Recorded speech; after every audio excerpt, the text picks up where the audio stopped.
그럼 이러한 사건을 막을 대책은 뭐 좀 없을까요? 있죠. 예. 우리가 정부의 이 사업은 전부 다 시스템이 일을 합니다. 그만큼 그 자리에 누가 갔다고 해서 사람이 일을 하는 게 아니거든요. 정부란 법의 어떤 기준에 의해서 기업은 기업대로, 정부는 정부대로, 또 소비자는 소비자대로 그 법규에 의해서 모든 것이 진행되는 거거든요. 결국은 법으로 우리가 관련 법의 규정을 신설해야 되죠. 이제 민간이 합동을 하든지 아니면 민간에서 하든지 아니면 정부에서 하든지 식품안전관리위원회라든가 이런 그 전문 기구를 설치를 해서 어떤 사고가 일어났다 하면 그러한 전문 기구의 검증을 거쳐서 언론에 보도가 될 수 있도록 이러한 그 과정을 그 프로세스를 우리가 설정을 해야 되겠죠. 네. 그렇다면은 그러면 식품 안전을 위해서 식품안전위원회 같은 이런 거 설치도 참 중요하겠네요. 그렇죠.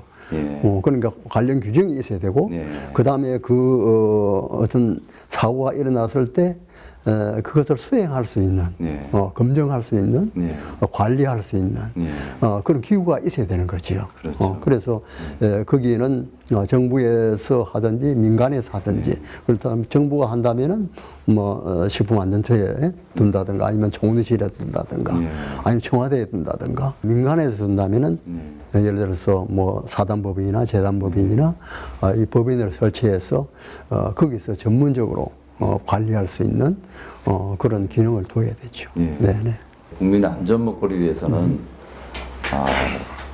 이 단속도 중요하고 처벌도 중요하지만은 이 난무하는 그 방송 언론들이 보도하는 것도 참 신중하게 할 필요성이 있다고 봅니다. 네네. 이 전통식품물이 김치, 칡은 썩은 배추 보도 농가도 참 이게 참 타격이 큰데요.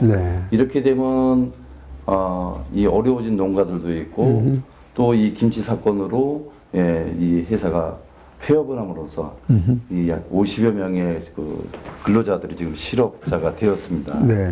참 이런 것도 참 국가가 좀 잘 그 판단해가지고 틀림없이 어떤 식약처라든가 식품안전 뭐 정책위원회라든가 이런 전문기관을 거치지 않고 그 안에서 함께 뭐 일했던 어떤 근로자의 생각을 가지고 만약에 언론에 이렇게 어떻게 보면 신고를 한 거죠.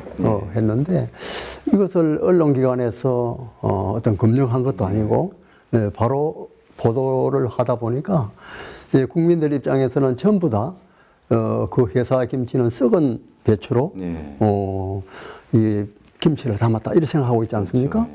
그리고 지금 뭐 그 이후 보도를 보면은 뭐 그렇지 않다고 또 얘기를 하고 있어요.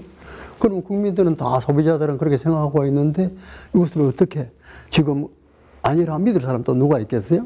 그래서 이런 것은 적어도 사내 제보자라 하더라도 전문기관에 의뢰를 해서 이런 제보가 있는데 이 사실이 맞는지 확인을 해주기 바랍니다. 실제적으로 일을 할 수 있는 그런 기구가 생겨야 된다고 생각을 합니다. 그렇습니다. 그 백소 사건이 또 참 이게 그 큰 이슈로 떴었는데요. 이로 인해서 그 개발했던 회사가 참 잘못됐어요. 그래서 제천에서 백소 생산하는 농가들이 직격탄을 맞아가지고 지금 백소를 생산 못하면서 농가들이 이제 어려움을 겪고 있거든요. 이 사건도 참 안타까운 사건이 됐습니다. 저도 이 사건을 잘 압니다. 우선 우리가 그 이업 오피소도 이제 백소의 한 종류에 들어가기 때문에 처음에 우리 농림부에서 중국으로부터 그런 종자를 가져올 때 문제가 없는 걸로 들어온 겁니다. 그러나 나중에 이걸 백소의 이업 오피소는 부작용을 일으킨다. 그래서 그게 아니다. 이렇게 해가지고 이게 갑자기 언론에 보도됨으로써 이 회사가 이제 뭐 어려워지고 도산되다 보니까 제천에 있는 이런 백소를 재배하는 농가에서도 완전히 이제 그 필요가 없게 되었으니까 그러면 거기서 어렵게 된 거지요. 네. 또 의성 마늘 가짜 사건도 상당히 컸었는데요. 네. 이로 인해서 그 의성 마늘 농가들이 네. 많은 어려움을 겪고 있습니다. 마늘의 그 어떤 성분이 여러 가지 우리가 건강에 좋다는 것이 많이 입증이 되고 있거든요. 그래서 이게 방송에 이게 보도되고 난 다음에 갑자기 이제 마늘은 못 먹는 것처럼 이렇게 되어버렸어요. 그러면 안 되는 거거든요. 그래서 이것도 책임 있는 기관에서 정확하게 조사를 해서 그렇지 않다. 지금 우리가 이번에 코로나라든가 암이라든가 이런 모든 것은 다 우리 면역력이 부족하면서 생기는 질병들이거든요. 그런데 빨리 우리가 면역력이 정진이 되면은 코로나도 빨리 날 수 있고 암도 안 걸릴 수 있는데 그게 제일 중요한 역할을 하는 게 또 어떤 성분으로 가지고 있는 농산물이 마늘이거든요. 그래서 마늘 중에서도 이제 흑마늘은 또 더 그 성분이 더 많다는 거 아닙니까? 그렇죠. 그래서 우리 그 관련 법에 규정을 하고 그리고 이러한 것을 처리할 수 있는 이러한 전문 기구, 전담 기구를 만들어야 되지 저는 생각합니다. 그 우리나라 언론 보도가 좀 신중하고 좀 검증된 보도를 해줬으면 좋겠습니다. 저는 그 보건복지부나 또 식약처에 이렇게 근무를 하면서 식품의 제일 큰 문제는 식중독 사고거든요. 그렇죠. 예. 그 식품 가운데에 독이 있는 걸 먹으면 안 되잖아요. 그래서 우리가 식품의 안전에 제일 큰 문제는 미생물에 의한 그런 게 병원성 미생물이라고 그래요. 그러한 오염된 것을 그게 거의 90%입니다. 그게 제일 사고가 많이 나는 것이고, 그 식중독은 배 아프고 그러잖아요. 설사나고.